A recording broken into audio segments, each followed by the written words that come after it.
my beautiful people, and welcome back to the Happiest Cast on Earth, the show where we review anything and everything that was somehow released by the Walt Disney Company. I am your host, as always, Ryan Johnson. Yeah, it's another solo adventure. You know, one of these days, my many friends and colleagues and fellow creatives that I know will actually agree to come on this stupid little podcast. But we got guests lined up for next week as of now, so hopefully that will happen. Regardless, we're still gonna have a pretty fun time. This week will be a pretty short episode relatively because we are looking at something that is pretty short, only 22 minutes, so the length of a TV episode. That being Lego Marvel Suoer Heroes Black Panther Trouble in Wakanda. This is a bit of a milestone episode for this show because it is our first episode on a Marvel property, and it's the type of Marvel stuff that isn't really talked about as much, and that is the Lego specials. When people think of Lego media, the very first thing that they really think of are the Lego movies, and the Lego movies, they're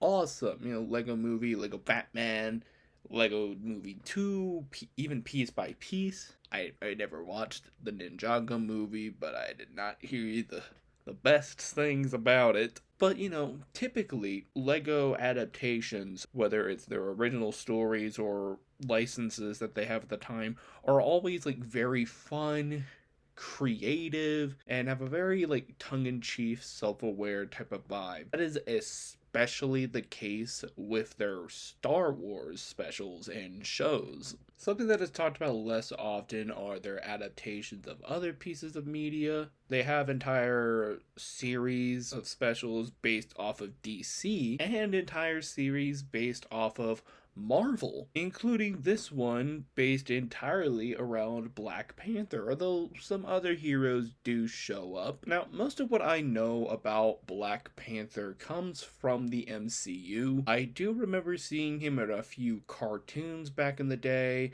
namely Avengers Earth's Mightiest Heroes and the film Ultimate Avengers 2, but I have not read many, if any, Black Panther comics before. So I'm mainly basing this special on what I know about Black Panther. Thankfully, this special was pretty enjoyable. Right off the bat, it's kind of clear that the only reason this special was really made to begin with, well, for two reasons. One was to sell more toys. The second reason was to tie in directly to the Marvel slate of 2018, because this just so happened to go smack dab in the middle of Marvel's 2018 season, which consisted of Black Panther and Avengers Infinity War. And hey, here on Disney XD, we got a Lego Black Panther TV special where Thanos is one of the villains. I want to go ahead and start off quickly talking about the animation.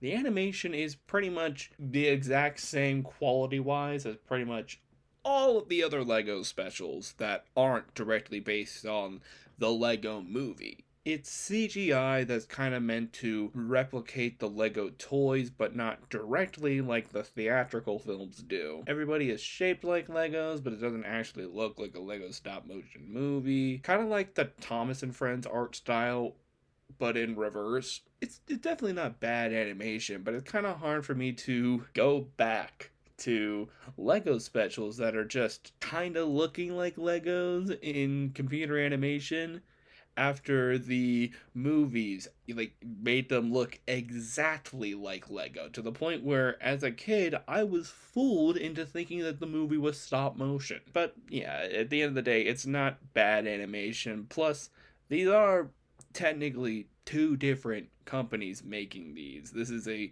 Disney XD TV special, and the Lego movies were made by Warner Brothers Animation, so not the best comparison, really. One weird thing that I would just like to quickly make note of is that Black Panther never takes off his mask. I probably wouldn't have made such a big deal about it, but all of the other heroes do. Now, granted, Black Widow, Doctor Strange, and this version of Captain America don't even have masks to begin with, but Iron Man takes off his helmet and the Hulk turns into Bruce Banner at the beginning of the movie. So the fact that Black Panther and later Killmonger do not remove their masks at all, even in parts of the film that would make so much more sense for them to be unmasked, it's just strikingly noticeable and it's so distracting. Now in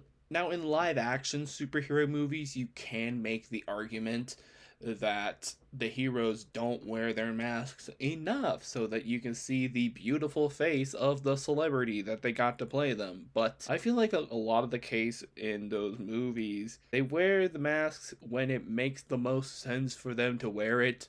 Like, when they're actively doing superhero stuff. But, at the end of this special, where they're all just kind of eating food in Wakanda, Black Panther has no reason to still be Black Panther. He can just go into T'Challa, which, in fact, I don't even think they say the name T'Challa throughout the entire special. I fully understand that I might be going way too deep into this, but I feel like it might be race related. And the funny thing is, I can see it being a race issue from both sides of the spectrum, because at this point, Ike Perlmutter still worked at Marvel.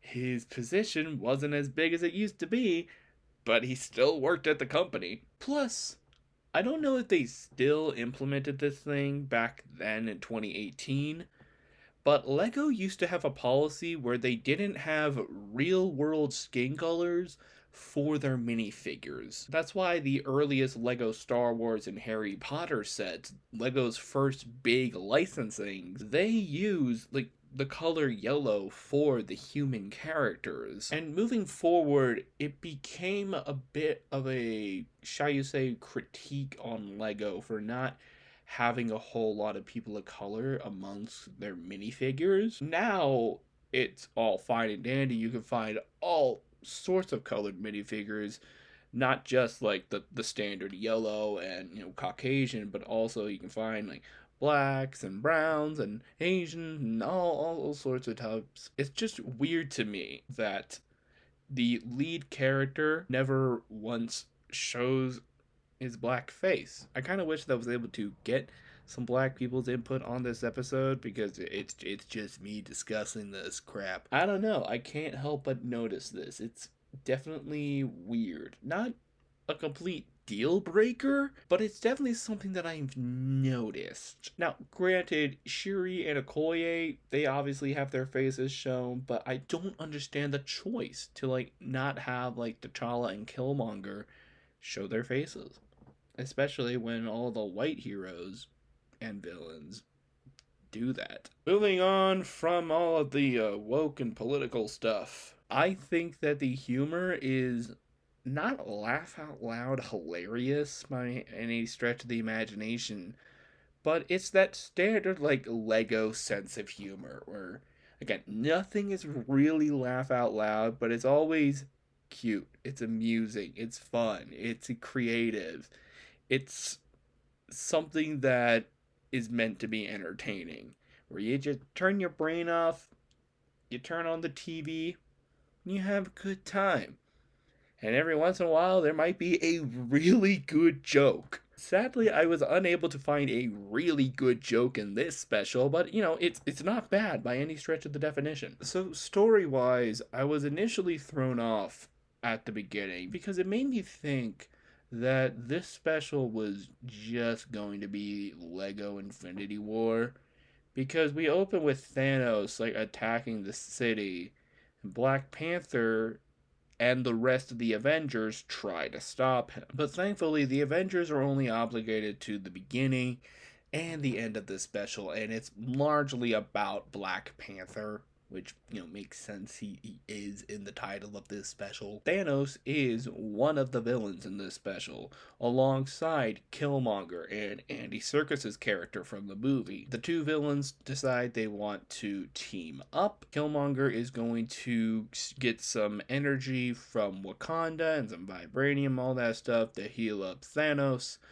and they're going to team up, and Killmonger's going to rule over Wakanda and all that jazz. Bringing up Killmonger, this leads me into a perfect transition to the voice actors. Pretty much all of the voice actors do a solid job on not necessarily doing impressions on the characters from the movies, but definitely doing great voices that 1,000% feel like the characters. Black Panther is not a Chadwick Boseman impression in this. It's Black Panther. I think that the only character in this special that is just a straight up impression of an actor from the movie is Killmonger.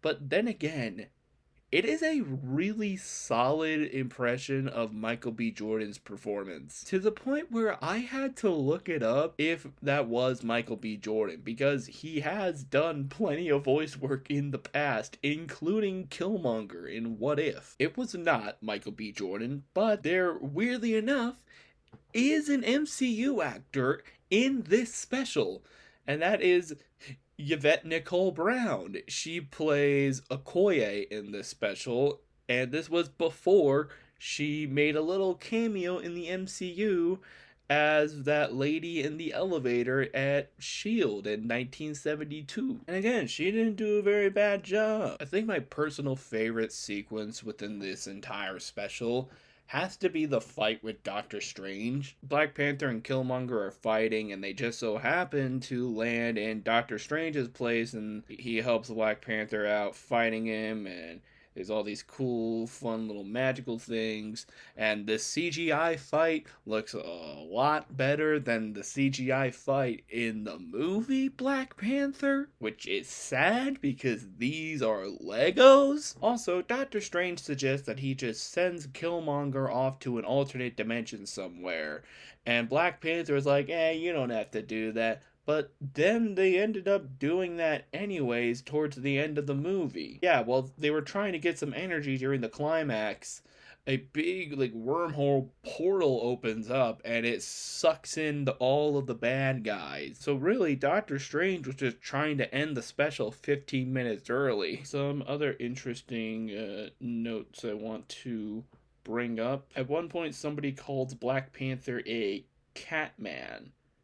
Hey, that's a DC character, you idiots. There's a point in the special where Black Panther is taking Shuri to the bad guys, and there's all sorts of traps laid around Wakanda, and T'Challa says that he memorized all of them, and yet they keep going through them, and Shuri is the one that gets trapped in them. I mean, it's a classic comedy bit, but for a reason, it's a funny one. I think that the only moment that I would consider bad in this entire special is the one moment where they do bullet time.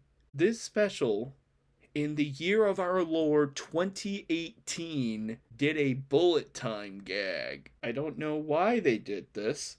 I don't know why any of the folks at Lego or Marvel thought this was a good idea, but they did it. There's a dialogue-less Stan Lee cameo in the beginning, which is interesting because Stan Lee was alive when this special was in production, and it came out just several months before he passed. So I don't know why they didn't have him record like an "Egad" or something like that, or even have him be a pointless little narrator as a little tribute to the 80s cartoons. But overall, I'd say that Lego Marvel Suoer Heroes Black Panther Trouble in Wakanda is a stupidly long title that really should have just been Lego Black Panther Trouble in Wakanda. Yes, we'll see if I have to shorten the title of this for the YouTube version of this. But overall, it is a very fun, entertaining special for kids. It has some decent action scenes, some half-decent jokes, some nice animation,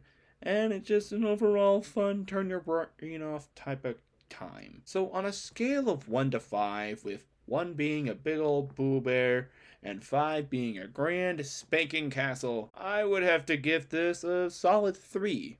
It's definitely not the best thing that either Marvel or Lego have put out, but it's still an entertaining time.